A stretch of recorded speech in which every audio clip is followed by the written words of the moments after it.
할렐루야. 말씀을 함께 봅니다. 미가 4장 3절. 그가 많은 민족들 사이에 이를 심판하시며 먼 곳 강한 이방 사람을 판결하시리니 무리가 그 칼을 쳐서 보습을 만들고 창을 쳐서 낫을 만들 것이며 이 나라와 저 나라가 다시는 칼을 들고 서로 치지 아니하며 다시는 전쟁을 연습하지 아니하고. 아멘. 멈출 수 없는 하나님의 말씀 13번째입니다. 자, 우리가 이제 4장을 계속 다루고 있습니다. 4장 1절 끝날에 하나님께서 마지막이 오기 전에 놀라운 것을 항상 계획하고 있다라고 하는 것입니다. 끝날 이때가 언제일까? 우리는 엔타임, 즉 마지막 때라고 이야기합니다. 이날 하나님은 회복의 놀라운 하나님의 계획을 가지고 계신 것입니다. 근데 하나님은 어떻게 마지막 때에 회복할 계획을 가지고 있을까라고 할 때 그 중에 하나가 엘리야의 심령입니다. 이사야 40장을 한번 보겠습니다. 이사야 40장 3절. 외치는 자의 소리여 이르되 너희는 광야에서 여호와의 길을 예비하라. 사막에서 우리 하나님의 대로를 평탄하게 하라. 여기서 말하는 사막, 여기서 말하는 광야는 무엇을 의미하는 걸까? 자, 이스라엘이 하나님을 떠납니다. 고관들이 패역합니다. 그러므로 그 땅이 어떤 땅이 되어질까요? 황폐하고 황무하고 패역하고 잃어버린 땅이 되어집니다. 근데 때가 되면 하나님은 누구를 일으킬 것인가? 광야에서 외치는 자를 일으킬 겁니다. 광야에서 외치는 자. 근데 그를 걸어 뭐라고 부르냐면 소리여라고 부릅니다. 그 소리는 무엇을 가지고 있을까? 하나님의 임재, 하나님의 영광, 하나님의 말씀, 계시해 주시는 하나님의 음성을 가지고 외치게 될 것이라고 하는 것입니다. 8절은 이렇게 말하고 있죠. 이사야 40장 8절. 푸른 마르고 꽃은 시드나 우리 하나님의 말씀은 영원히 서리라 하라. 이렇게 말하고 있습니다. 3절 외치는 자의 소리여. 5절 이는 여호와 여의 말씀하셨느니라. 저기 3절에서 11절까지 말하는 모든 것은 무엇인가요? 바로 하나님 입에서 나오는 말씀이라고 하는 것입니다. 그러면 하나님은 무엇으로 사막과 광야를 회복하실까요? 골짜기마다 언덕마다 고르지 않은 곳마다 어떻게 평탄하게 하는 작업을 하실까요? 5절 여호와 영광이 나타나 모든 육체가 그것을 함께 보게 될 것입니다. 바로 이것이 미가서 4장 1절 2절에서 말씀하고 있는 것입니다. 미가서 4장 1절 끝날에라고 하는 말은 이것을 의미하는 것입니다. 하나님은 때가 되면 이 일을 행하실 것입니다. 이사야 40장 11절 이렇게 말씀하고 있지 않나요? 그는 목자같이 양떼를 먹이시며 어린 양을 그 팔로 모아 품에 안으시며 젖먹이는 암컷들을 온순히 인도하시리로다. 누구를 인도한다고요?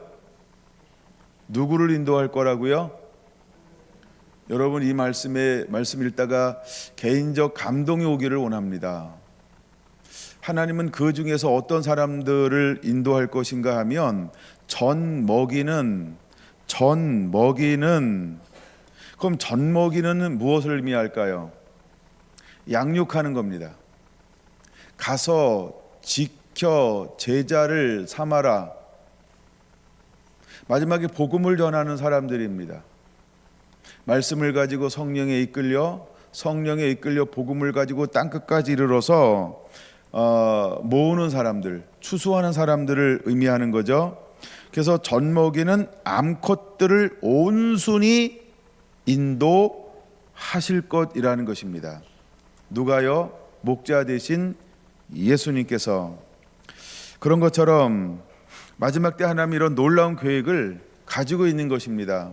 그러면 젖먹이는 암컷은 누구일까요? 세례 요한이었던 것입니다. 마지막 때에는 젖먹이는 암컷들은 누구일까요? 추수의 일꾼들입니다. 신부들입니다. 두 증인들을 말하는 것입니다. 하나님은 놀라운 뜻을 이렇게 가지고 있는 것입니다. 말라기 4장은 이렇게 말합니다. 4장, 이제 때가 되면 하나님은 놀라운 일을 회복할 것이지요. 바로 4장 4절에서 너희는 내가 호렙에서 온 이스라엘을 위하여 내 종 모세에게 명령한 법 곧 율례와 법도를 기억하라, 이렇게 시작하고 있습니다. 여기서 핵심되는 것은 무엇이냐 하면 모세에게 명령한 법인 것입니다. 이걸 우리는 율법이라고 말합니다. 다시 말해서 이것은 하나님의 말씀이라고 말합니다. 이제 미가 4장 2절, 시온에서 율법이, 예루살렘에서 여호와의 말씀이 이제 흘러나오게 될 것입니다.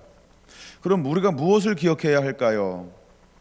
하나님께서 모세에게 준 율법을 다시 기억하라라고 하는 것은 어떤 의미가 있을까요? 회복할 것이다 라는 것입니다. 회복하게 될 것이다 라는 것입니다. 그래서 말라기 4장 5절, 보라 여호와의 크고 두려운 날이 이르기 전에, 미가서 4장 1절과 똑같은 거죠. 끝날에, 이 의미랑 똑같은 겁니다. 다시 말라기 4장 5절, 보라 여호와의 크고 두려운 날이 이르기 전에 라고 말하고 있습니다. 그래서 미가서 4장 1절 끝날에 하고 똑같다라고 하는 것입니다. 아가서 4장 6절 그림자가 사라지기 전에 똑같은 것입니다. 그러니까 주님이 오시기 전에 똑같은 것입니다. 그 다음에 여호와의 날이 이르기 전에 똑같은 것입니다. 하나님은 무엇을 계획하고 있는 것일까요? 그렇죠. 엘리야를 너에게 보낼 것이라고 말합니다. 왜 엘리야를 보낼 것이라고 말하고 있을까? 이사야서에서도 엘리야, 미가서에도 엘리야, 말라기서에도 엘리야. 그 다음에 실제로 엘리야의 심령을 가지고 온 세례 요한. 마지막 때에도 주님은 엘리야 같은 심령을 일으키게 될 것이라고 하는 것입니다. 그래서 그가 하는 일이 무엇일까요? 돌이키는 일을 하는 것입니다. 엘리야의 심령을 가진 자가 하는 일이 무엇일까요? 돌이키는 일을 하는 것입니다. 그래서 아버지의 마음, 아버지의 메시지, 아버지의 음성, 그때 주어지는 하나님의 음성을, 말씀을 가지고 나아가서 이것을 선포함으로 서로 돌이키는 일을 하게 될 거라고 하는 겁니다. 하나님께는 우리가 회개함으로 돌이킬 거고, 하나님은 우리에게 기다리는 사랑, 하염없는 용서를 가지고 우리에게 나오시는 것이고, 그 하나님은 우리를 품기 위해서 용서하려는 의지와 마음이 있는 것을 우리가 모릅니다. 근데 엘리야의 심령을 가진 자가 나가서 하나님은 여전히 너희를 사랑한다, 너희가 돌이키면 하면 언제나 너희를 모든 것을 원상 회복할 것이다 라는 이것을 선포하는 자가 필요하다는 것입니다. 이걸 우리는 중재자라고 표현할 수 있습니다. 마지막 때 하나님이 이 사람을 일으키기를 원한다는 거죠. 근데 이 사람들이 무엇을 가지고 있을까요? 엘리야의 심령. 엘리야는 엘리야의 심령을 가진 자는 이 땅 가서 어떻게 자라나야 할까요? 나실인. 그는 나실인처럼 구별되어서 자라나게 될 겁니다. 그러므로 오늘날 이 시대에 하나님이 찾는 사람에게 무엇을 요구할까요? 거룩함. 그 다음에 기름 부음 받은 자. 기름 부음은 구별을 말합니다. 우리는 거룩해야 합니다. 기름 부음 받아야 합니다. 그래서 하나님 앞에 온전히 헌신된 주님만을 사랑하는 자가 되어야 합니다. 그게 하나님은 때를 따라 필요한 하나님의 계시를 주어서 외치고 선포하게 합니다. 근데 단순히 계시를 가지고 선포하기만 하는 것 아니라 하나님은 그에게 무엇도 허락하실까요? 모든 능력도 허락하실 것이다. 그래서 성령의 나타남과 능력을 가지고 그시해 주시는 하나님의 말씀을 선포하는 삶을 살게 될 것을 우리에게 보여주고 있는 것입니다. 이 부분이 누가복음 1장에 가장 잘 나타났기 때문에 누가복음 1장으로 넘어갑니다. 누가복음 1장 17절, 그가 또 엘리야의 심령과 능력으로 주 앞에 먼저 와서 아버지의 마음을 자식에게 거스르는 자를 의인의 슬기에 돌아오게 하고 주를 위하여 세운 백성을 준비하리라 라고 말하고 있습니다. 그래서 주를 위하여 세운 백성을 준비하게 할 거라고 하는 겁니다. 여러분, 주님은 오실 것입니다. 이제 누가 일어나야 할까요? 예, 이와 같이 준비시키는 사람이 일어나야 합니다. 누가 준비시킬까요? 예, 그것을 우리는 신부라고 말하는 겁니다. 그에게 하나님은 말씀을 주시고 성령을 부어주게 될 겁니다. 먼저 이 일이 일어나야 한다는 것이죠. 그래서 끝날에 여호와의 산에서, 여호와의 산, 즉 다시 무너졌던 하나님의 임재가 회복될 것을 보여주고 있는 것입니다. 미가서 3장 12절에서는 철저하게 시온이 갈아엎음을 당하였습니다. 예루살렘은 무더기, 즉 폐허가 되었습니다. 성전에 사는 숲을 높은 곳이 되었습니다. 황폐하고 황무하고 무너졌다 이 말입니다.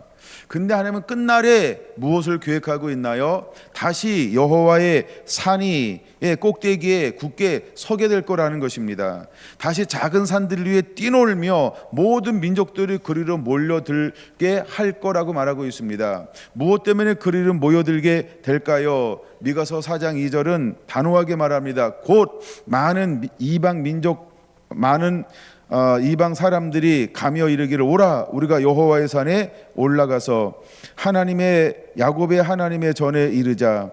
그가 그의 도를 가지고 우리에게 가르치실 것이니라. 우리가 그의 길로 행하리라 하리니 이는 율법이 시온에서부터 나올 것이요 여호와의 말씀이 예루살렘에서부터 나올 것임이라. 여러분, 우리가 이것을, 이제는 이 환상을, 이 말씀을 우리가 가지고 있어야 합니다. 하나님은 실제로 이 일을 행하실 것입니다. 그러므로 우리는 이 주인공이 되어야 합니다. 구약에 쓰였던 모든 선지자들의 특징, 그들은 율법을 가지고 있었던 겁니다. 아니요, 하나님의 말씀을 가지고 있었던 겁니다. 그렇죠? 하나님의 계획을 가지고 있었던 것이죠. 신약의 모든 사도들은 무엇을 가지고 있습니까? 하나님의 나라, 복음을 가지고 있습니다. 부활하신 예수님께서 제자들에게 나라를 풀어주었습니다. 성령이 임하심을 통하여 성령이 하신 일이 무엇일까요? 복음이 복음되게 하는 것입니다. 그러므로 오늘 마지막 때에도 하나님은 무엇을 하실까요? 이는 율법이 여러분에게서 나와야 합니다. 하나님의 말씀이 여러분에게서부터 나와야 합니다. 하나님은 그 사람을 세울 겁니다. 여러분, 그런 사람들이 되어야 할 줄로 믿습니다. 그러므로 성결한 교회의 초점은 거기에 두어야 합니다. 물론 많은 사역도 합니다. 많은 섬김도 합니다. 예, 많은 거 합니다. 그러나 성결한 교회의 초점은 여기다 두어야 하는 것입니다. 이것이 성결한 교회의 부르심입니다. 너는 특별히 예언을 하려고 하라. 이게 성결한 교회의 부르심입니다. 하나님이 우리에게 연단된 금을 가지고 그걸 나누어 주게 할 겁니다. 흰옷을 가지고 흰옷을 공급하게 할 겁니다. 안약을 유통시키게 할 겁니다. 이게 뭘까요? 너는 특별히 예언을 하려고 하라.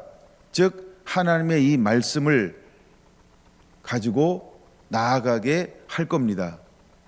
그러므로 우리의 성결한 교회 부르심이 무엇인지를 여러분들이 명확하게 알고 있어야 합니다. 우리가 왜 말씀에 젖어져야 할까? 다시 한번 하나님의 이 은혜를 받기 위해서 우리가 주님 앞에 겸허하게 엎드리는 것입니다. 이제 우리는 신약을 읽었습니다. 3번이나 읽었습니다. 더 나아가 마태복음, 마태, 마가, 누가, 요한복음을 또 2번이나 읽었습니다. 그리고 이제 선지서들을 읽어나가기 시작합니다. 말씀을 읽어나갈 때 읽는 것이 목적이 되는 분들도 있어야 되지만 대부분의 성도들은 말씀을 통하여 깊이 씨름해야 합니다. 그리고 거기서만 주는, 나에게 주는 하나님의 음성들을 자꾸 들을 수 있어야 할 줄로 믿습니다. 저에게 최근에 주시는 것은 정의와 공의라는 단어였습니다. 그 정의와 공의를 사실 남모르게 깊이 연구하고 공부하고 있습니다.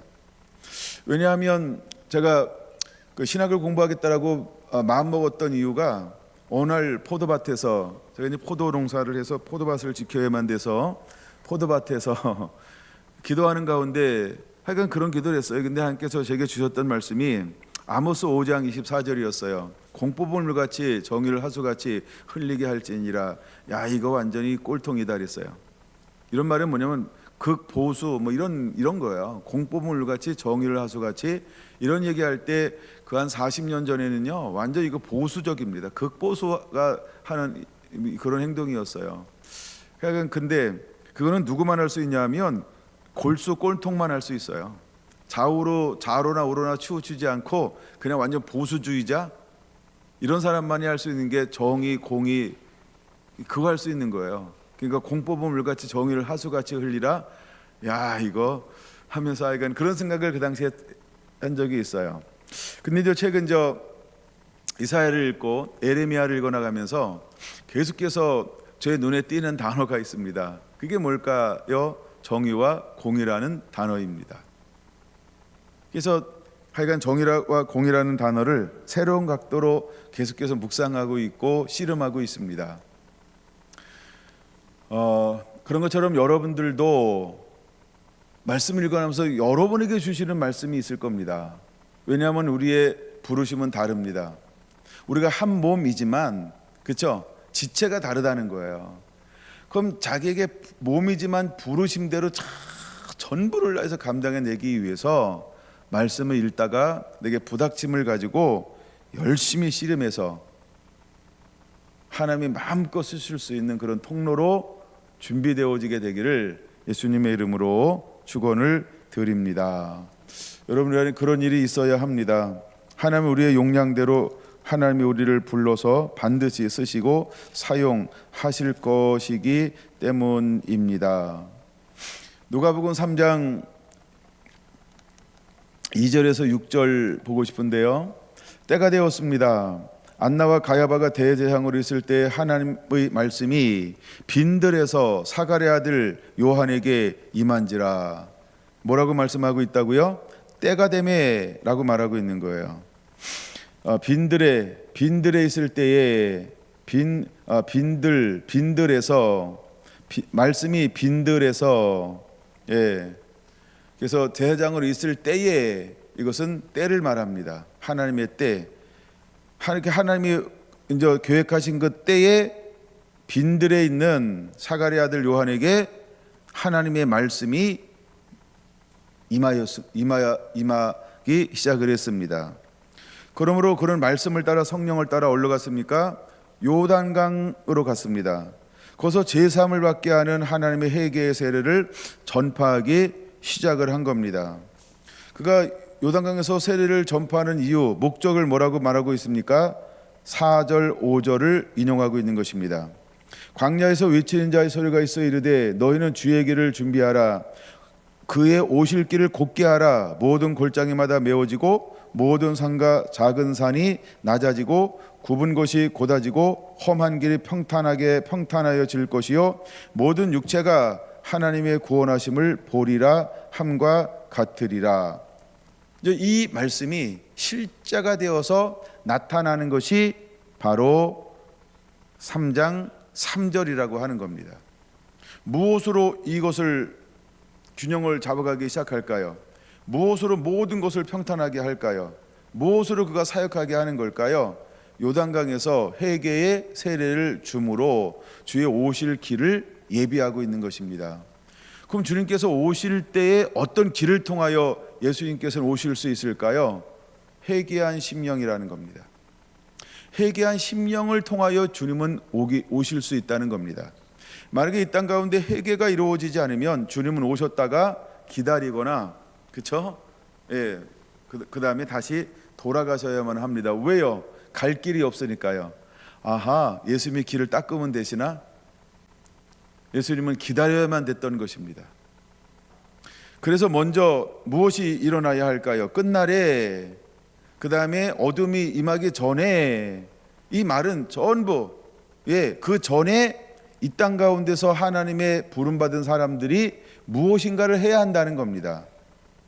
이제 우리는 그 일을 위하여 하나님의 부름받고 붙들려서 쓰임받는 그런 은혜들이 임하게 되기를 원합니다. 예수님은 정확하게 그의 길을 닦아놓은 다음에 그리고 하나님은 예수님에게 감동을 주셨고 그 다음에 그 요단강에 와서 그에게 세례를 받게 했고 그가 닦아놓은 그 길을 걸어서 공생애를 시작하시게 되었다라고 하는 것입니다. 여러분 다시 이제 미가서 4장 2절 많은 이방인들이 돌아오게 될 것을 말하고 있습니다. 여러분 많은 이방인들이 무엇을 보고 돌아올까요? 우리가 그러면 무엇을 보여주어야 할까요? 다른 건 아닙니다. 우리가 할 수 있는 어떤 이런 많은 섬김, 쉼 이것은 그것을 위한 하나의 방법인 것입니다. 그러나 그것보다 더 중요한 것이 있습니다. 그게 뭘까요? 말씀이 있어야 합니다. 여호와의 임재가 있어야 합니다. 그 두 가지가 핵심입니다. 예를 들어서 우리가 쉼을 얻었다, 재충전을 받았다, 그런 걸 했다. 그걸로는 아무것도 안 됩니다. 정말 핵심은 무엇일까요? 그 안에 하나님의 말씀이 풀어지고 그 다음에 하나님의 영광의 임재로 우리가 변하여 새 사람 되어야 합니다. 그거 위에는 더 이상 아무것도 할 수 없습니다. 예수님이 공생의 삶을 살 때 수많은 사람들이 예수님께 주옥 같은 말씀을 먹었어요. 이적과 표적과 기적을 맛보았다 그랬어요. 그는 수많은 실제로 먹는 문제가 해결됐고 몸의 치유가 해결됐습니다. 그러나 그것 가지고 수많은 사람들이 예수님을 끝까지 따라다닌 것이 아니라는 걸 우리가 깨달아야 합니다. 제자들까지도 그렇죠, 각기 제 길로 갔거늘. 그러니까 그것만 가지고는 한계가 있다는 것입니다. 그러니까 육적인 방법, 세상적인 방법으로는 한계가 있다는 것입니다. 그런데 하나님께서 예비해 놓으신 방법이 하나 있습니다. 그것이 무엇일까요? 말씀을 풀어주는 것입니다. 그리고 오순절 성령이 그들에게 임하는 것입니다. 마지막 때도 하나님은 어떤 사람에게 관심을 가질까요? 그 두 가지를 행할 수 있는 사람에게 관심이 있는 거예요. 내가 누구를 보내어 두 가지를 행하게 할까? 하나님이 그걸 안 찾을까요? 그러므로 여러분들은 반드시 성령의 사람이 되어야 합니다. 두 번째, 말씀의 사람이 되어야 합니다. 하나님은 그 사람을 통하여 일하실 것입니다. 저는 이번에 섬기면서도 그냥 순간순간 그것을 본 겁니다. 하나님의 임재, 그 다음에 그시해 주신 하나님의 말씀들, 전 그것으로 개인적으로 굉장히 행복해하고 좋아하는 겁니다. 여러분 수많은 각자 다양한 환경 속에서 그들을 무엇으로 불러 모을 수 있을까요? 까자줌으로요? 쌀 나눠줌으로요? 재롱잔치함으로요? 빵주 뭐 줄 겁니다, 오세요 그러면 수백 명씩 몰려들어요. 그럼 끝나면 어떡해요? 다 갑니다, 집으로. 그럼 집으로 갔어요. 그럼 빵에 기적이 일어납니까? 쌀에 기적이 일어납니까? 과자에 기적이 일어납니까? 의복에 기적이 일어납니까? 그 다음에 또 다른 팀이 와서 뭐 해야 돼요? 또 다른 팀 왔어요, 오세요. 또 수백 명 모였어요. 이건 본질적으로 그것까지 안 된다는 겁니다. 그러나 지금은 그게 필요합니다. 지금은 그게 필요하다는 거예요. 그러나 어느 때가 되면 그것 가지고 안 된다는 겁니다. 그러므로 성결한 교회는 무엇도 준비하고 있어야 할까요? 여러분, 우리는 빵도 나누어 겁니다. 우리는 의복도 필요하면 나누어 줄 겁니다. 필요하면 의약품도 나누어 줘야 되죠. 필요하면 쌀도 돌려야 되죠. 그렇죠? 가면은 그들의 필요를 막 채울 수 있어야 됩니다. 그러나 그것만 가지고 안 되니까 무엇도 겸비한 자가 되어야 할까요? 진정한 의미의 영의 양식인 것입니다. 다시는 물 기르러 올 필요 없는, 그 배에서 솟아날 수 있는, 그것을 나누어 줄 수 있는 그런 하나님의 사람들로 준비가 되어져 있어야 한다는 것입니다. 여러분, 저는 거기에 관심이 있습니다. 저는 진정 그런 사람들을 만나기를 원하는 것입니다. 진짜 교제하고 싶은 분은 그런 분들인 것입니다. 하늘의 신령한 것들을 가지고 있는 사람들, 영의 비밀을 실제로 가지고 있는 사람들이요. 여러분, 이런 사람들은 지치지 않습니다. 여러분, 이런 사람들은 있거나 없거나 어떤 삶을 살까요? 주는 자의 삶을 삽니다. 주는 자의 삶을 삽니다. 여러분, 받는 것보다 주는 것이 행복이요 복인 것입니다. 성결한 교회, 주는 교회가 되기 원합니다. 여러분, 줄 수 있을 때 땅에 쌓아놓지 말고 천국에 쌓아놔야 합니다. 저희 교회 모토가 그거 아닌가요? 땅에 쌓아놓지 말고 천국에 쌓아놓자. 그래서 허벌나게 나누어 주는 겁니다. 제가 바보죠. 사람들이 볼 때는 우리는 바보예요. 왜냐하면 수많은 교회는 땅에 쌓아놔요. 어느 목사님이 그러더라고요. 목사님이 나눠준 것만 해도 그렇죠, 이 땅 몇 개는 더 살 수 있었을 텐데 실제로 몇 개를 더 삽니다. 그런 액수예요. 근데 우리 모터 어떻게 잡았어요? 천국에 쌓아놓자. 그래서 흘려보내는 거예요. 여러분 천국 가잖아요. 언제 내 집이 이렇게 화려해졌대. 천국 그걸 기대해야 돼요. 그러므로 교회가 무엇을 할 때마다 젓가락은 얹을 줄 아는 축복이 있어야 합니다. 예쁘게 얘기할 때, 딴 다음에 할 때 꼭 그렇게 하세요. 예, 바보처럼 살지 말고, 심하게 얘기하죠. 숟가락도 못 올리는 건 바보예요. 하여간 여러분 지혜롭게 사시는 자가 되기를 바랍니다. 내가 여러 번 보고 뭐 책임지라고 한 얘기도 아니고, 그렇죠? 그저 그냥 내가 할 수 있는 범위 안에서 힘되는 대로 십시일반 하면 되는 거지. 그걸 제가 그렇게 기초를 가르쳐도 못 알아듣고 막 이러면 속상하잖아요, 제가. 그러니까 여러분 그런 거 할 때마다 기쁨으로 참여할 줄 아는 것이 지혜인 겁니다. 할렐루야, 할렐루야. 아니 그러라고 저기 임직자 세우는 거지, 그렇죠? 아닌가요? 제가 그런 교육을 안 해서 모르나요? 했는데 딴 건 다 기억하고 이제 명예는 가지고 있는데 마땅히 해야 될 건 잊어버리고 있는 건 아닌지 모르겠어요. 할렐루야. 하여간 임직자가 아니어도 여러분 지혜로워야 합니다.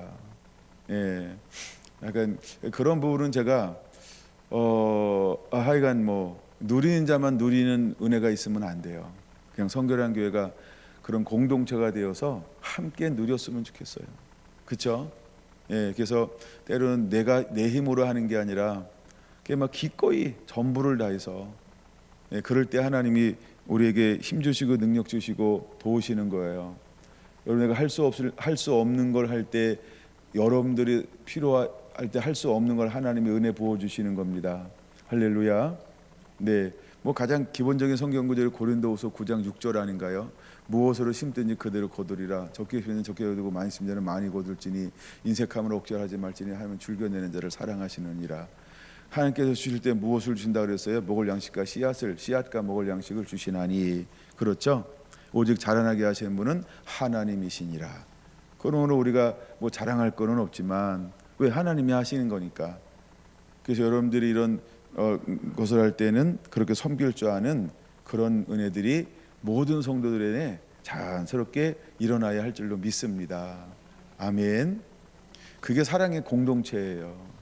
그게 사랑의 공동체입니다. 여러분에게 그런 은혜가 임하게 되기를 원합니다. 이미 여러분 그런 기본적인 것들이 다 된 상태에서 미가서의 말씀이 풀어져야 이걸 감당할 수 있어요. 아니 기초적인 체력도 없는데 이 은혜가 임하잖아요. 그러면 여러분 빼돌리기에 바빠요. 꽃감 빼먹는 재미가 얼마나 재밌는데요. 안 빼먹어 보셨어요? 이 꽃감 빼먹는 거 남몰래 먹는 건 굉장히 맛있어요. 제가 이제 예배 딱 끝나고 저녁에 집에 가는데 사모님이 먹지 마라고 할 때 그때 뒤에서 딱 하나 먹을 때 그 맛이 최고의 맛있어요. 먹어 그러면 맛이 없어요. 근데 먹지 말잖아요. 갑자기 막 그렇게 맛있어 보여요. 결국 하나 먹고 자야 돼요. 그렇죠? 저만 그렇죠 뭐. 그래서 약간 빨리 들어가면 좋겠다 뭐 이래가지고 들어가면 먹어야지 뭐 이러고.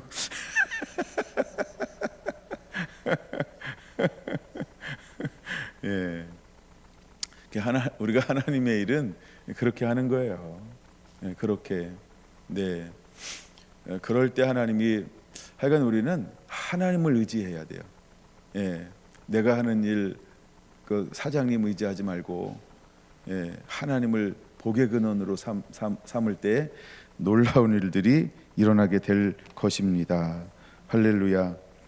그래서 하나님이 저에게 은혜 받았을 때 주었던 그 이제 성령을 받을 때 첫 번째 주었던 메시지가 뭐라고 그랬죠? 너는 특별히 예언을 하려고 하라. 말씀은 고린도전서 14장 1절입니다. 신령한 것을 사모하되 특별히 너는 사랑을 추구하며 신령한 것을 구하되 너는 특별히 예언을 하려고 하라.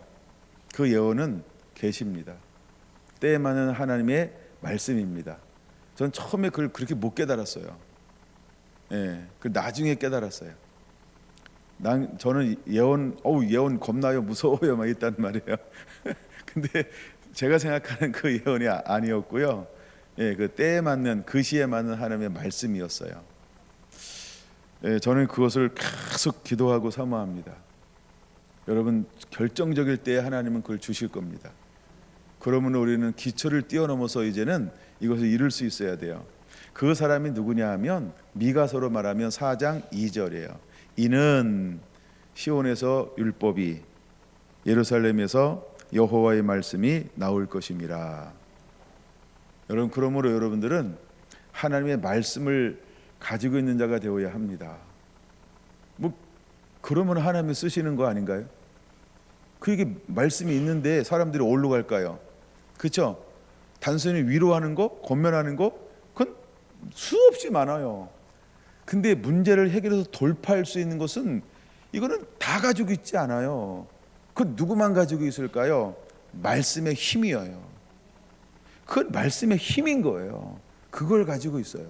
할렐루야. 스킬은요 굉장히 많아요. 뭐 다 할 수 있지 뭐. 사실 저 같은 경우 이제 목사님들, 사모님들 뭐 이런 선교사님들 앞에서 하는 건 굉장히 어려운 거예요. 뭐 이 선교사님 앞에서 뭐 선교 얘기를 할 수 있나 뭐. 난 비전문가고 저들은 전문가인데.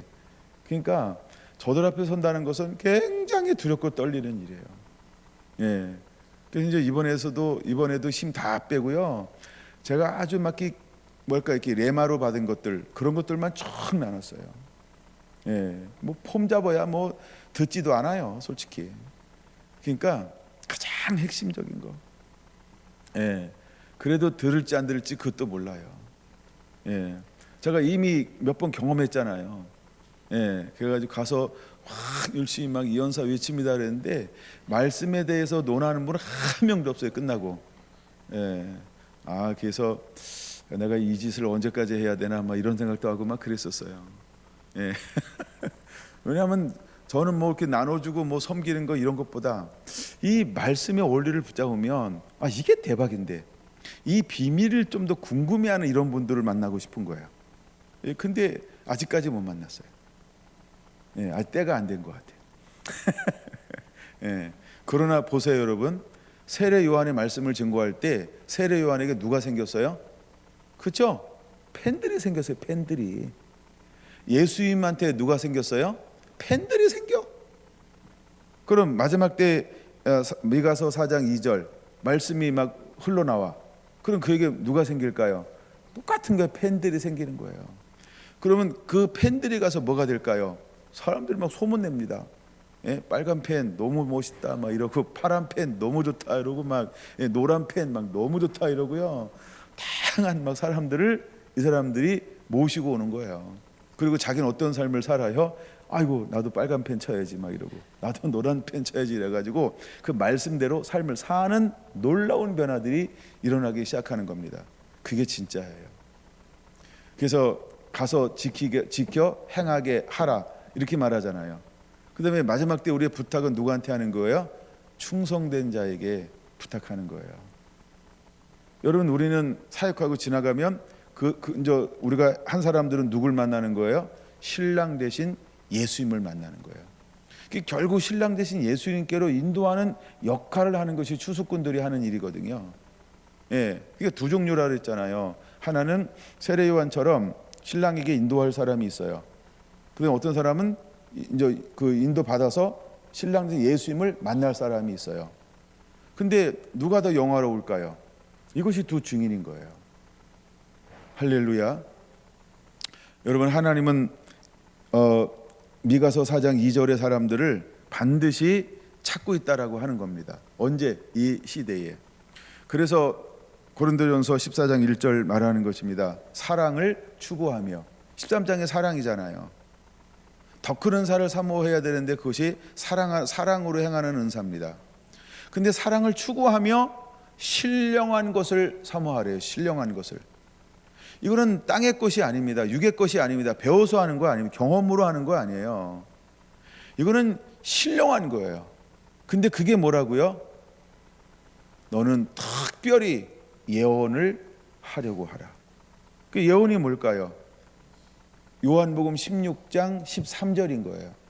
진리의 성령이 너에게 임하시면 그 모든 진리 가운데로 인도할 것이고 장래의 모든 것으로 너에게 가르쳐 줄 거라는 거예요. 무엇이? 그 진리의 성령이 오시면. 이제 하나님은 그 사람을 찾고 있는 거예요. 그게 미가서 4장 2절인 것입니다. 우리는 일어나야 할 줄로 믿습니다.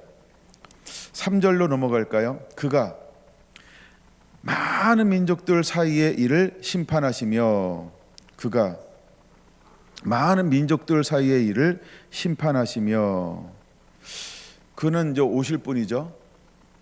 우리가 이미 우리 이제 말라기 2장, 3장을 풀었기 때문에 이걸 어떻게 해석해야 되냐면, 첫째 그가라고 할 때는 두 가지로 풀어야 돼요. 말라기 3장을 살짝 보고 넘어올게요. 4절, 말라기 3장 17절. 만군의 여호와가 이르노라, 나는 내가 정한 날에 그들을 나의 특별한 소유로 삼을 것이요, 또 사람이 자기를 섬기는 아들을 아낀같이 내가 그들을 아끼리니 그때에 너희가 돌아와서 의인과 악인을 분별하고 하나님을 섬기는 자와 섬기지 아니하는 자를 분별하리라 할 때, 여기서는 그가라고 말하고 있죠. 그럼 그는 예수님이에요? 아닙니다. 그렇죠? 제자된 사람을 말하는 거예요. 그런 것처럼 이 미가서 4장 3절 그가라고 할 땐 두 가지 의미가 있다고요. 하나는 메시아를 말하는 것이고, 오실 분, 또 하나는 사역자를 말하는 거예요. 마지막 때 추수꾼을 말하는 거예요. 그럼 그에게 하나님께서 무엇을 명할까라고 할 때 두 가지를 명하죠. 첫째, 무엇을 한다고요? 심판하게 할 것이다. 많은 민족들 사이에서 선악을 심판할 것이죠. 그 다음에 두 번째 무엇을 할까요? 이방 사람을 판결하게 될 거라는 거예요. 누가? 이게 예수님만 하는 게 아니에요. 누가? 마지막 때 하나님 쓰시는 사역자가 이 두 가지 일을 행하게 할 거라는 겁니다. 이제 그거를 하면서 사람들을 뭘로 변화시킵니까? 더 이상 전쟁을 연습시키지 않아요. 왜? 어떤 시대가 왔어요? 이제는 칼을 쳐서 보습을 만들고, 전에는 칼의 시대예요. 전쟁해야만 사는 시대, 전쟁해야만 되는 시대가 있어요. 근데 어느 때가 딱 오면 더 이상 전쟁이 멈추고 평화의 시대가 올 거라는 거예요. 두 번째, 창을 쳐서 낫을 만들며, 창은 전쟁 무기입니다. 싸움의 무기입니다. 근데 이제는 이것을 추수하는 것으로 바꾸는 시대가 반드시 오게 할 거라는 것입니다. 평화의 시대가 오게 할 것이다 라고 말합니다. 그래서 잘 보세요. 이 나라와 저 나라가 다시는 칼을 들고 서로 치지 아니하며, 다시는 치지 않는데 뭐가 없는 거예요? 전쟁이 없어요. 분열이 없어요. 싸움이 없어요. 두 번째, 다시는 전쟁을 연습하지 아니하고 라고 말하고 있습니다. 그럼 이런 시대가 올 거라고 하는 겁니다. 그럼 이런 시대가 오기 위해서 먼저 어떤 사람이 무장되고 준비되어져 있어야 할까요? 그렇죠? 끝날에 2장 마지막 부분이요. 2장 마지막 부분이 뭐라고요? 이는 율법이 시온에서부터 여호와의 말씀이 예루살렘부터 나오는 이런 시대가 올 거라는 겁니다. 그러면 이런 사람들이 일어나는 거죠. 이건 사람을 통해서 하는 거예요. 주님이 건물에서 말씀이 흘러나오지 않아요. 왜? 그때는 건물이 성전이었어요. 지금은요, 몸이 성전이에요. 그래서 몸에서 말씀이 흘러나와, 즉 사람의 입에서 말씀이 흘러나와요. 그러므로 여러분 입에서 여호와의 말씀이 흘러나오게 해야 한다는 것입니다. 근데 그때가 오면 무엇이 멈춘다고요? 전쟁이 끝난다고요. 그리고 어떤 시대가 와요? 평화의 시대가 온다라고 하는 것입니다. 하나님이 놀라운 것을 계획하고 이루고 있습니다. 근데 이 말씀이 같은 시대에 동시대에 사역했던 사역자가 있다 그랬어요. 선지자가. 그 선지자가 누구였죠? 이사야 선지자입니다. 근데 이사야 2장을 보겠습니다. 이사야 2장은 이 부분을 어떻게 예언하고 있을까요? 이사야는요, 한마디로 말하면 똑같네 입니다. 2절, 3절, 4절 똑같네입니다. 2절 봅니다. 말일에 끝날에 똑같은 거예요. 그렇죠? 끝날에 말일에 여호와의 전에 산이 똑같죠.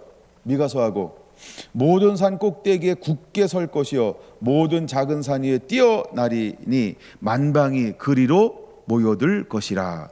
이게 4장 2절에 1절이죠. 그다음에 이제 4장 2절인데 2장 3절 똑같아요. 많은 백성이 가며 이르기를 오라 우리가 여호와의 산에 오르며 야곱의 하나님의 전에 이르자 그가 그의 길을 우리에게 가르치실 것이라 우리가 그 길로 행하리라 하리니 이는 율법이 시온에서부터 나올 것이요 여호와의 말씀이 예루살렘에서부터 나올 것임이니라.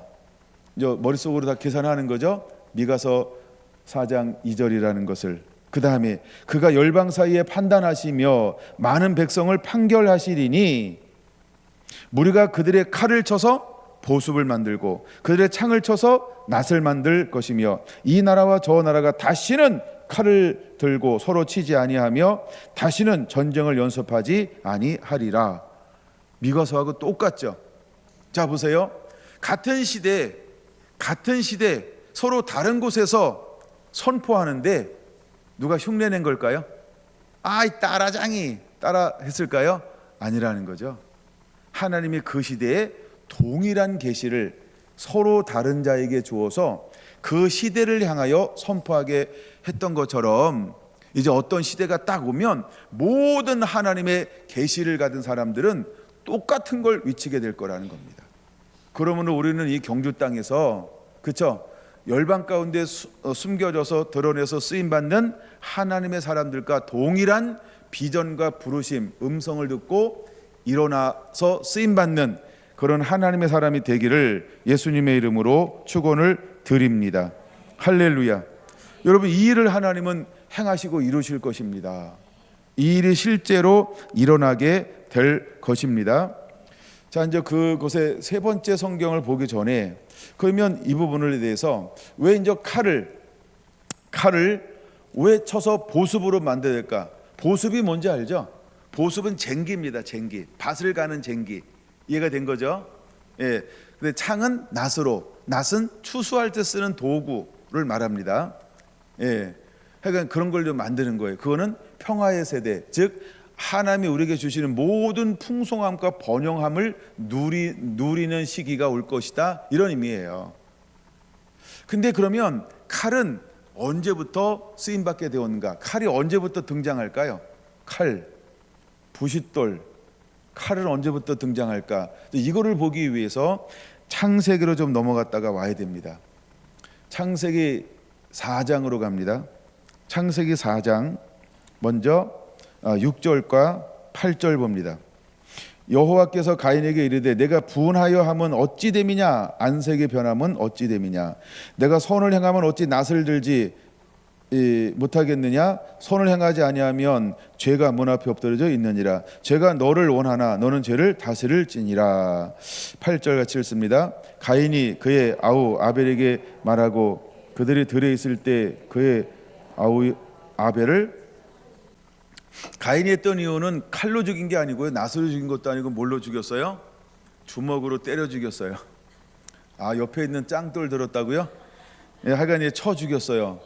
어쨌든 칼도 없고 낫도 없는데 막 옆에 있는 돌이나 주먹으로 쳐 죽였다. 하여간 뭐 이런 거죠. 하여간 쳐 죽였어요. 그래서 그가 어떻게 됐습니까? 자 이제 하나님께 분리가 됐습니다. 17절 하나님께 분리가 돼서 16절 가인이 여호와 앞을 떠나서 여호와 앞은 하나님의 얼굴을 말합니다. 에덴 동쪽 놋 땅에 거주하게 됩니다. 놋 땅이라고 하는 것은 어떤 의미가 있냐면 그 밑에 1하고 이제 밑에 쭉 내려가면 무슨 땅이라고 말하고 있어요? 유리함 이렇게 이제 또 주석을 달아놨죠. 그게 유리하는 땅, 즉 방황하는 땅이라는 거예요. 정처 없는 땅, 성교지가 아닙니다. 여기는 방황하는 땅, 유리하는 땅이라는 의미예요. 그러니까 다시 말해서 하나님과 분리된 땅, 하나님과 분리가 되니까 거기는 무엇이 만들어져요? 무엇이 만들어져요? 결핍과 빈곤함이 만들어지는 땅 이런 의미예요. 그게 놋이라는 지명의 이름인 것입니다. 하나님을 떠나면 어떤 것이 오는 걸 보여주는 거예요? 항폐하다, 항무하다, 거칠다. 아무것도 없는 거예요. 그런 땅에 내어쫓김을 당하였어요. 누가? 가인이요. 마찬가지로 유다도 북이스라엘도 범죄하니까 그 땅이 어떻게 됐어요? 황폐, 황무. 땅이 완전히 망가져 버렸어요. 근데 하나님 어떤 계획을 가지고 있어요? 다시 기경할 것이다. 다시 회복할 것이다. 다시 사람이 돌아오게 할 것이다. 근데 돌아오는데 제일 먼저 하는 일이 뭐예요? 하나님의 성전을 회복하는 거예요. 왜 성전을 제일 먼저 회복하게 할까요? 성전이 회복되어져야 하나님이 임재하고 임재가 나타나야 땅이 기경되기 때문에 그런 거예요. 그걸 미가서 4장 2절은 뭐라고 말한다고요? 이는 시온에서 율법이 나오게 할 거고 여호와의 말씀이 예루살렘에서 나오게 할 것이다. 그 말씀이 있으면 그 땅이 그때부터 어떻게 되는 거예요? 기경되는 거예요. 풍성해지는 거예요. 좋은 땅이 되는 거예요. 그런 것처럼 이제 정말 하나님의 사람들은 무엇을 간직한 자가 되어야 할까요? 하나님의 말씀. 우리가 하나님 말씀에 기본적으로 순종하면 오는 축복이 한마디로 말하면 허벌나잖아요. 그렇죠? 모든 것은 순종으로 오죠. 근데 우리가 순종하여서 이제는 땅에 있는 이미 주어진 말씀뿐만 아니라 무엇을 간직하고 있어요? 이제 무엇을 받아요? 계시를 받으면 그 사람에게는 이거 비밀이잖아요. 계시가 비밀이죠. 그러니까 그것을 가지고 있으면 사람들이 가장 목말라 할 때 누구를 찾게 될까요? 그 사람이요. 비밀을 가진 사람이요. 계시를 가진 사람이요. 하나님과 소통하는 사람이요. 이게 구약에 전부 보여주는 거예요. 그다음에 신약에 보여주는 것이 이거예요. 마지막 때도 결국 세상의 답은 어디에서 얻을 수 있을까요? 그렇죠? 하나님의 사람에게 진정한 답을 얻을 수 있는 거예요. 여러분들은 그런 통로가 되기를 예수님의 이름으로 축원을 드립니다. 이제 좀 더 볼게요. 그 다음에 이제 가가지고 17절 가서 임신했어요. 이제 가인이 1이죠. 그 다음에 가인이 1이고 누가 이제 2대가 누구예요? 에녹을 낳습니다. 이 말은 에녹은 어떤 뜻을 가지고 있냐? 시작한다, 훈련하다, 양성하다 이런 뜻을 가지고 있어요. 그 다음에 에녹이 누구를 낳죠? 에녹이 누구를 낳습니까? 18절 이랏 발음이 좀 근데 이랏. 네, 이는 어떤 뜻을 도망자, 거칠다 이런 뜻을 가지고 있어요. 그럼 이랏은 누구를 낳을까요? 무후야엘은 하나님에 의해 멸망받는 자 이런 뜻을 가지고 있어요. 하나님에 의해 멸망받는 자 이런 뜻을 가지고 있어요. 그 다음에 무후야엘이 가서 아기를 낳는데 누구를 낳았어요? 무두사엘. 이거는 하게의 사람이다. 하게는 사단, 지옥을 말하는 거예요. 이건 지옥의 사람이다, 사탄의 사람이다. 이렇게. 자, 아기를 낳으면 날수록 그 이름이 어떻게 변화되는지 알죠? 아주 막 그쵸? 예, 하여간 우리나라는 뭐 전설의 고향입니다. 완전히 아기를 낳으면 날수록 굉장히 막 음침해지는 걸 볼 수 있어요. 그 다음에 이제 여섯 번째 아들 누구를 낳습니까? 라멕을 낳습니다. 라멕은 어떤 뜻을 가지고 있을까요? 압박자, 힘이 세다, 힘센 자 이런 뜻을 가지고 있어요. 근데 라멕 때 와서 어떤 일이 벌어지냐면 힘이 세요. 그 다음에 그는 압박자예요. 근데 그는 무엇을 파괴하기 시작할까요? 그는 하나님의 질서를 파괴하는 데 힘이 세요. 그는 하나님의 질서를 파괴하는 데 힘이 세고 그 다음에 양심적으로 살려고 하는 사람들을 압박하는 자로 등장하고 있는 거예요. 그는 무엇을 무너뜨리나요? 가정을 무너뜨립니다. 그는 성을 타락시킵니다. 그는 육체적 쾌락을 추구합니다. 다시 그는 가정을 파괴합니다. 두 번째, 그는 성을 타락시킵니다. 세 번째, 그는 육체적 쾌락을 추구합니다. 그 다음에 네 번째, 정욕을 쫓게 만듭니다. 그런 삶을 산 사람이 여섯 번째 6대 누구라고요? 예, 라멕이라는 거예요. 라멕. 드디어 라멕 때 와서 이제 부인을 둘 얻어요. 아다와 실라. 그렇죠? 근데 아다가 누구를 낳아요? 야발을 낳습니다. 그게 이제 7대 야발입니다. 7대 야발을 낳습니다. 근데 야발을 딱 낳는데 그는 가축을 치는 자의 조상이 됩니다. 근데 그 다음에 또 하나 두 번째 아들을 낳는데 야발이 아니고 이제 유발입니다. 유발. 하여간 돌림이 발자입니다. 발직한 것. 하여간 유발을 낳습니다. 근데 그는요 뭐의 조상이 된다고요? 수금과 통소를 잡는 자의 조상이 됩니다. 자, 이제 실라, 두 번째 부인이 실라가 아들을 낳습니다. 두발, 하나 더 붙였습니다. 가인. 발자 그러니까 또 발칙해가지고 안 되겠다 싶어서 두발 가인, 그래서 두발 가인을 낳습니다. 근데 잘 보세요. 이 두발 가인이 무엇의 조상이 됩니까? 그쵸. 예, 이제 대장장이 조상이 되어집니다. 근데 이때 라멕이 6대죠. 6대 힘센 자, 포악한 자, 모든 질서를 파괴한 자, 이 친구가 아내들에게 이렇게 말합니다. 이걸 일컬어서 학자들은 이렇게 제목을 하나 붙였어요. 칼의 노래. 옆에다 적어 놓으세요. 칼의 노래. 그는 칼의 노래를 합니다. 근데 어떻게 노래를 하나요? 23절 한번 제가 읽어볼게요. 아다와 실라여 내 목소리를 들으라. 부인이죠. 라멕의 아내들이여 내 말을 들으라. 나의 상처로 말미암아 내가 사람을 죽였고 나의 상함으로 말미암아 소녀를 죽였도다. 아니 뭐 노래를 뭐 죽음을 그러니까 이상한 하여간 노래를 하는 건데 이게 노래예요, 노래. 그래서 칼의 노래라고 부르는 겁니다. 죽였대. 그 다음에 가인을 위하여는 벌이 7배일진데 라멕을 위하여는 벌이 77배이로다. 누구를 위한 노래예요? 하여간 참 그렇죠. 예, 막 로마가 불탈 때 그 시저가 불렀던 노래보다도 더 하여간 센 노래가 지금 여기 나오는 거예요. 근데 여기서 이제 우리 볼 게 뭐냐하면 두 번째 명사를 하나 찾아내야 돼. 두 명사. 하나는 상처라는 거하고 두 번째는 상함이라는 거예요. 결국 그러면 가인의 후손들은 무엇을 가지고 살고 있다는 거예요? 근데 그 상처는 누구 때문에 만들어진 거예요? 그죠? 자기 자신.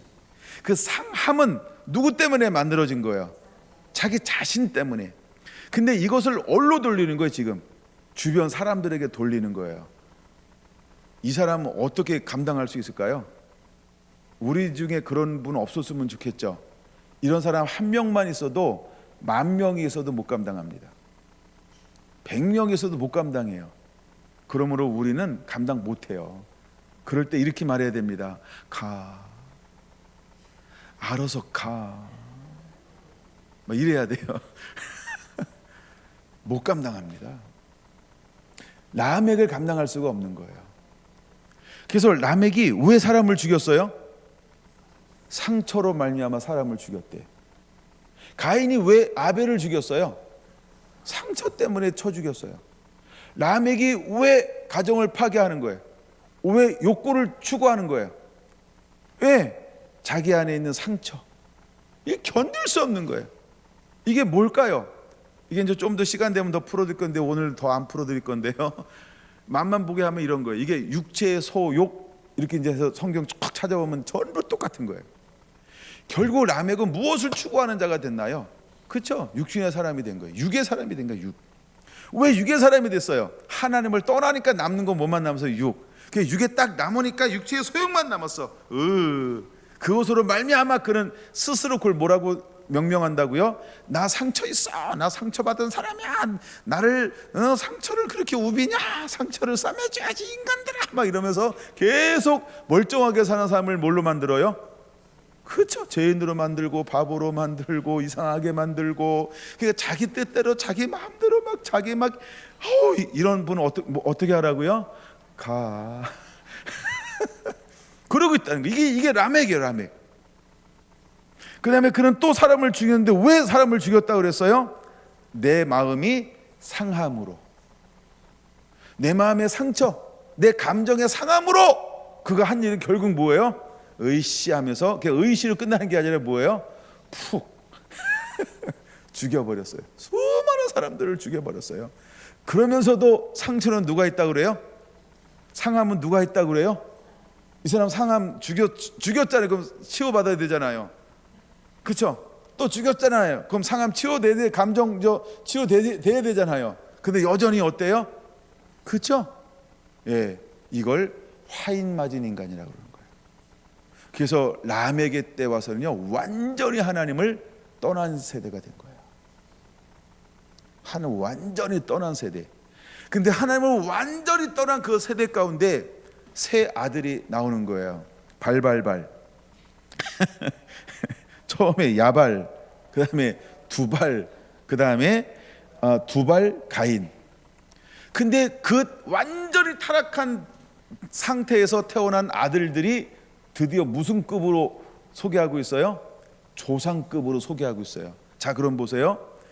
완전히 타락하고 패역한 가정 속에서 자라난 그 세 아들은 모든 곳에 조상급으로 하나님이 그걸 주셨지만, 그런 그들의 조상 그 급은 무엇을 위해서 그것을 쓸까요?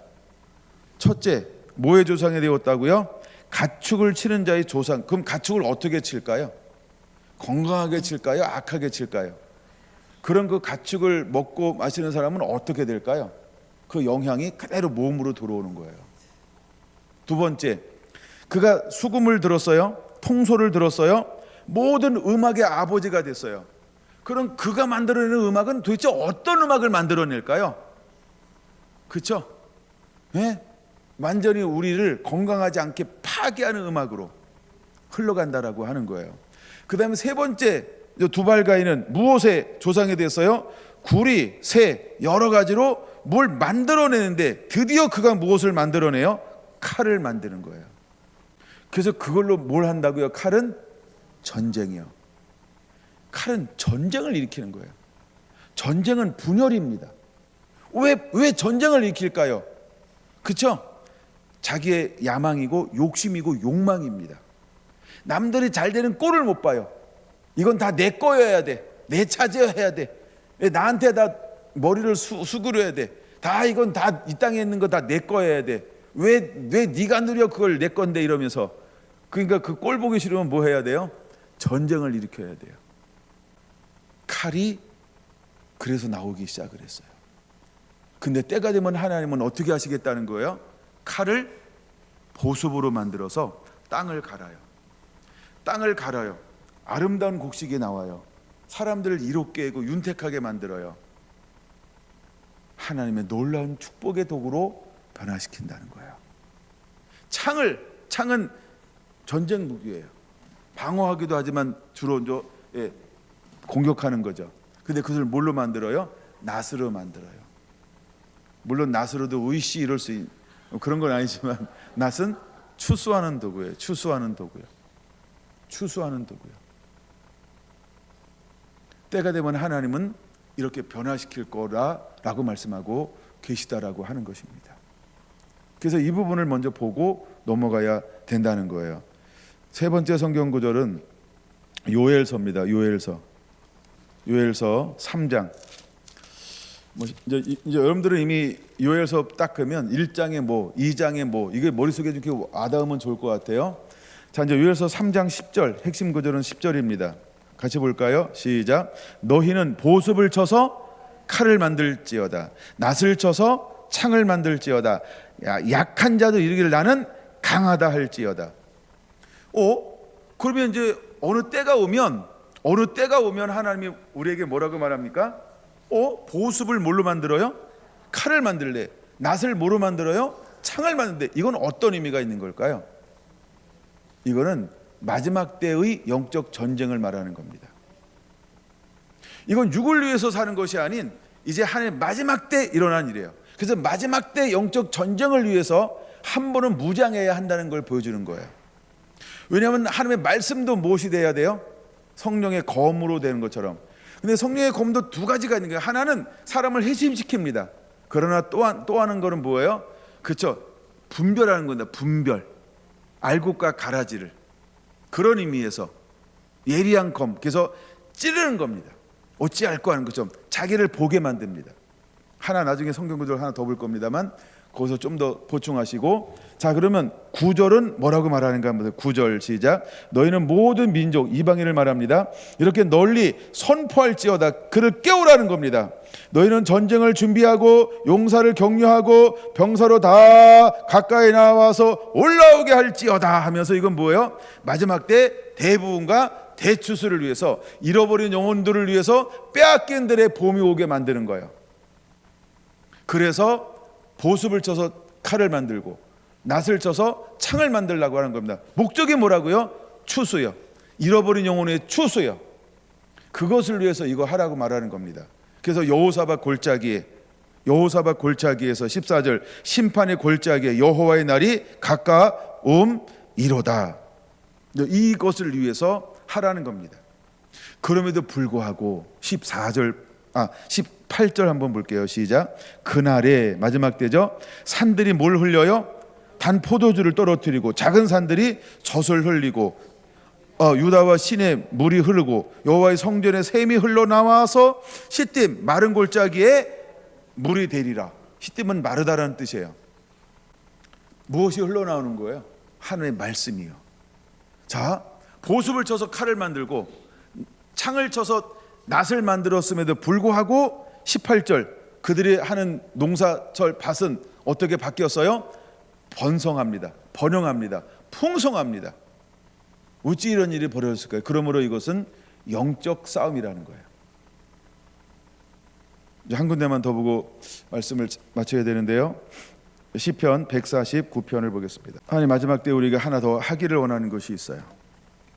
시편 149편 1절부터 9절까지 한번 같이 읽어보기를 원합니다. 준비되셨나요? 네, 시작. 할렐루야. 새 노래로 여호와께 노래하며 성도의 모임 가운데 찬양할지어다. 이스라엘은 자기를 지으신 이로 말미암아 즐거워하며 시온의 주민은 그들의 왕으로 말미암아 즐거워할지어다. 춤추며 그의 이름을 찬양하며 소고와 수금으로 그를 찬양할지어다. 여호와께서는 자기 백성을 기뻐하시며 겸손한 자를 구원으로 아름답게 하심이로다. 성도들은 영광 중에 즐거워하며 그들의 침상에서 기쁨으로 노래할지어다. 그들의 입에는 하나님에 대한 찬양이 있고 그들의 손에는 두 날 가진 칼이 있도다. 이곳으로 뭇 나라에 보수하며 민족들을 벌하며 그들의 왕들은 사슬로 그들의 귀는 철고랑으로 결박하고 기록된 판결대로 그들에게 시행할지로다. 이런 영광은 그의 모든 성도에게 있도다. 할렐루야. 아멘. 여러분, 성도들은 마지막 때 무엇을 가지게 될까요? 6절 그 입에는 하나님에 대한 찬양을, 그들의 손에는 두 날 가진 칼이 있도다. 여기서 말하는 칼은 무엇을 말하는 걸까요? 그렇죠? 여호와에서 나오는 말씀을 말하는 거예요. 시온에서 율법이, 여호와의 말씀이 예루살렘에 있도다 라고 하는 것처럼 그의 손에는 무엇이 있어야 돼요? 즉 그의 사역, 그의 섬김에는 무엇이 있어야 되는 거예요? 여호와의 말씀, 즉 계시를 말하는 겁니다. 계시해 주시는 하나님의 계시. 우리는 성령 안에서 때를 따라 계시해 주시는 하나님의 말씀을 이제 풀어놓음으로 섬길 줄 아는 하나님의 말씀에 흠뻑 젖어져서 멈출 수 없는 하나님의 말씀을 가진 자로 예비됨이 일어나게 되기를 예수님의 이름으로 축원합니다. 기도합니다.